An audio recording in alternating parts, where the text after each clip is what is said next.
An elderly couple in their 50s suddenly announced they were leaving to find work, only to be discovered a year later as skeletal remains hidden in their own cupboard. The most chilling twist? Their own son and daughter-in-law, who had lived with the corpses for that entire year, were the masterminds behind the death.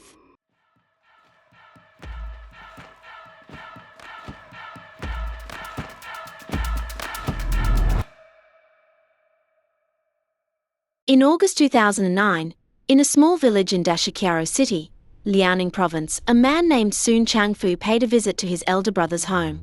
It had been nearly half a year since he last saw his brother Soon Changju and sister-in-law Liu Suing. Growing worried, he decided to check on them. But when he arrived, there was no sign of the elderly couple. Instead, his nephew Soon Liang, who had long since married and moved out, was now living back in the house. When Soon Chang-fu asked about his brother and sister-in-law's whereabouts, Soon Liang casually replied, "They've gone to work in another city." This explanation baffled Soon Chang-fu. The couple was already in their 50s, with savings from years of hard work. Their son was also financially stable. Why would they suddenly leave to take on menial labor at their age? Others might not know the Soon family's true circumstances, but as Soon Changju's own brother, Soon Chang-fu was well aware. They were comfortably well off. There was no reason for such drastic measures. A gnawing suspicion took root. He quietly dialed his brother's number, but no one answered. Noticing his uncle's unease, Soon Liang assured him, "They'll be back soon." With even their own son sounding so certain, Soon Chang-fu reluctantly let it go. Yet another half-year passed. At first, Soon Chang-fu had accepted the working trip story, until Soon Liang and his wife Wang Lan began behaving strangely.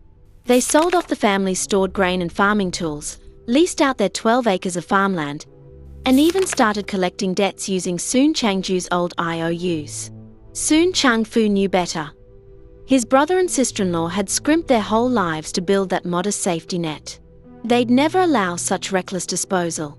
Worse, Soon Changju had once confided that his son and daughter-in-law knew nothing about those private loans. The couple's bizarre actions reignited Soon Chang-fu's dread. Had something happened to his brother? He confronted Soon Liang again, only to receive the same rehearsed answer: "They're just working away. We needed money." With no other recourse, Soon Chang-fu made the decision that would unravel everything. He went to the police. Initially, with scant evidence from Soon Chang-fu, and the couple having been missing for over a year, police deemed the case difficult to pursue. But after learning of Soon Liang and Wang Lan's suspicious behavior, liquidating assets, collecting debts, authorities grew wary. Could a son truly harm his own parents? Soon Liang and Wang Lan were summoned for questioning. From the start, Soon Liang fidgeted nervously, his voice trembling as he claimed they're working at a factory in Sichuan. Police checks revealed no such factory existed. Then came the damning evidence: Wang Lan's text messages, "My husband killed his parents." Under relentless interrogation, Soon Liang finally confessed, but shifted blame to Wang Lan. "She made me do it." The truth was grim. His parents had never left home. Their bodies had lain hidden in the cupboard for an entire year. At the crime scene, officers opened the cupboard door. A putrid stench engulfed the room. Inside, 2 skeletal remains wrapped in blankets surrounded by desiccated maggots. Even seasoned detectives recoiled. A son living with his parents' corpses for a year. What kind of hatred could drive such depravity? The Soon family had long been respected in their village. Soon Changju, hard-working and unassuming; Liu Suing, diligent and kind. Through decades of back-breaking labor, they'd amassed considerable savings and built one of the village's finest homes. Their son, Soon Liang, grew up coddled by doting parents. Shielded from hardship, he developed a lazy, entitled streak. Determined to reform him, Soon Changju dragged his adult son to work sites daily. Gradually, Soon Liang's habits improved, a small victory that brought his parents immense relief. When matchmaking time came, Soon Liang's passive nature left him dateless. His parents hired a matchmaker and soon, a candidate emerged: Wang Lan from a neighboring village. Poor but strikingly beautiful, Wang Lan had no shortage of suitors. The Soons were overjoyed when she chose their son. Soon Liang, smitten by her looks and charm, married her hastily. 2 years later, Wang Lan bore twins, completing the elderly couple's dream of a bustling household. But the idyll shattered when Wang Lan discovered mahjong parlors. She gambled obsessively, even dragging the infants along while she played. Soon Liang protested weakly, only to be threatened with divorce. Soon Wang Lan burned through their savings. In a rag she lashed out, "I married you for your family's wealth." She mocked the Soons as paupers pretending to be rich. Cornered, Soon Liang confessed the truth, "The money's all with my parents." A dark idea took root. Wang Lan began whispering poison. "They'll die someday anyway, why shouldn't we get our share now?" At first, Soon Liang resisted Wang Lan's demands. He genuinely wanted to provide for his family through honest work. But Wang Lan's relentless manipulation wore him down, whispering in bed, gnawing at his resolve, until he finally approached his parents for money. To his surprise, Soon Changju didn't hesitate. He handed over a thick stack of cash with a promise, "Come to us whenever you're in need." Wang Lan was ecstatic. This was her golden ticket. Soon, occasional requests became routine. At first, the elderly couple obliged, sympathizing with their son's struggles as a young father. But over time, suspicion grew. The breaking point came when Liu Suing caught Wang Lan gambling at the mahjong parlor.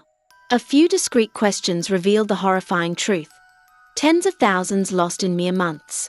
Frugal to their bones, the couple erupted. Soon Changju called his son, roaring with disappointment. From that day on, the financial lifeline was severed. Even Wang Lan's smiles were met with icy silence. Torn between filial duty and marital pressure, Soon Liang agonized in limbo. Then came Wang Lan's ultimatum. With the money cut off, her venom turned lethal. "You can't feed us without their cash." Her lips curled as she whispered the unthinkable, "If only they die." At first, Soon Liang dismissed Wang Lan's words as angry rhetoric, attempting to soothe her with gentle reassurances. But as days turned into weeks without gambling money, her relentless weeping and manipulation eroded his resistance. Slowly, his perception twisted. His once loving parents now seemed like miserly strangers hoarding his inheritance. Then came Wang Lan's ultimatum, delivered with chilling clarity: "Choose divorce or kill your parents." The words hung in the air like a guillotine blade. Nights of tormented deliberation followed. Filial piety warred against fear of abandonment until finally, he chose his wife. And so with methodical cruelty, the couple began plotting. Every whispered conversation, every furtive glance, woven into a tapestry of betrayal. The stage was set for matricide. In early 2009, Soon Liang and Wang Lan returned to the Soon family home for Lunar New Year, their arms laden with tonics for the elderly couple. Touched by the gesture, Soon Changju and Liu Suing believed their son had reformed. They prepared a feast to welcome back the prodigal children, unaware these same hands would soon deliver death. For days, Wang Lan played the dutiful daughter-in-law, her mask flawless, until it slipped. Caught gambling at the mahjong parlor by Liu Suing, their long-simmering hatred erupted. The women screamed their way home, oblivious to Soon Liang silently uncoiling an electrical cord behind them. When the moment came, he moved like a strangler vine, wrapping the wire around his mother's neck, tightening through her convulsions, until her last breath escaped as a whisper. As the couple stared at Liu Suing's corpse, contemplating disposal, fate delivered the final cruel twist. Soon Changju's footsteps at the door. Soon Changju returned home, blissfully unaware, his arms full of snacks for his beloved grandchildren. The moment he pushed open the door, his wife's lifeless body sprawled on the floor. As he rushed to her side in panic, Soon Liang struck from behind, a steel rod crashing into his skull. When the haze of violence lifted, Soon Liang collapsed into trembling guilt.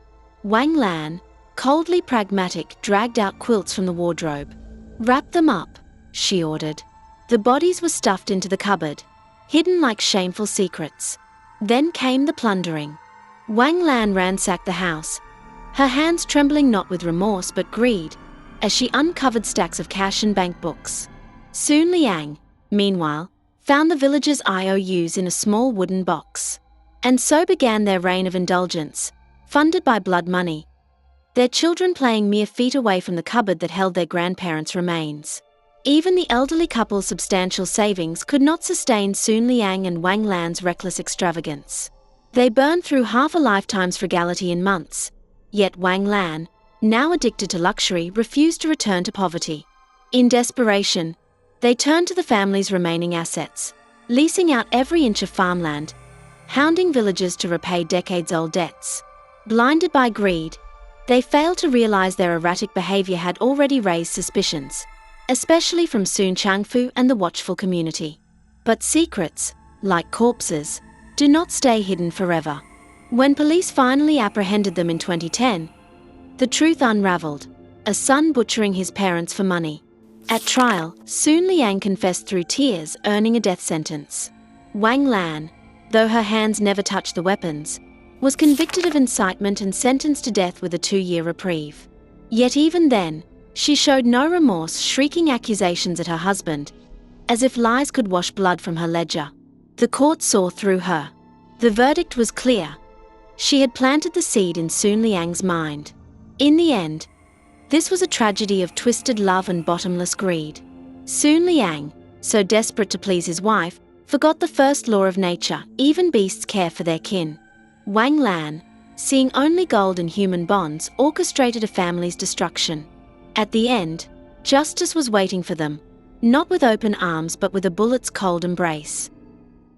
That's all for now. If you enjoyed this case, don't forget to like and subscribe. Follow Case Diaries. There are plenty more cases coming your way. Got thoughts on today's story? Drop them in the comments below. I'd love to hear what you think. See you in the next one.